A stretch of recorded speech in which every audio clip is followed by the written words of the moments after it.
trời mới hôn mới ba hôn mà đây dân tại mới tôi vô lẹ cháu này là hôn khăn tới rồi ngò vào ngò vào say tới kia rồi say tới chuối rồi tới chuối cái này ơi mình lưới đó là mọc cây mai cho mọc khăn đi đây ngò vào việc bao cục say thì khăn bao cả cục say cả đá này bà mấy nữa bà nót mấy đó là khăn tay ngọt ơi lột đó là lột à cái đá đang lột đó là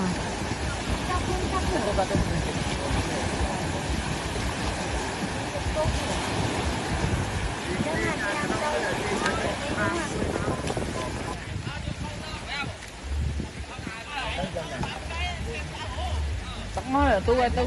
tôi ông ai đang cho nó lơ này trong mơ đúng không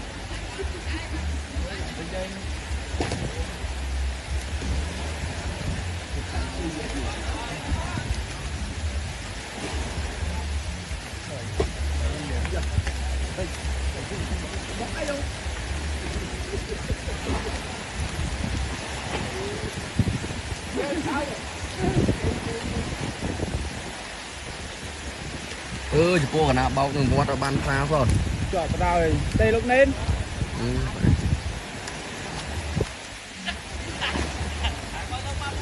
rồi tụi con lên học nói riêng bắt đi thầy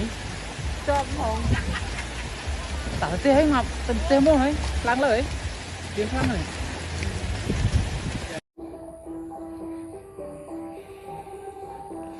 đó chuột này trường ai là có tôi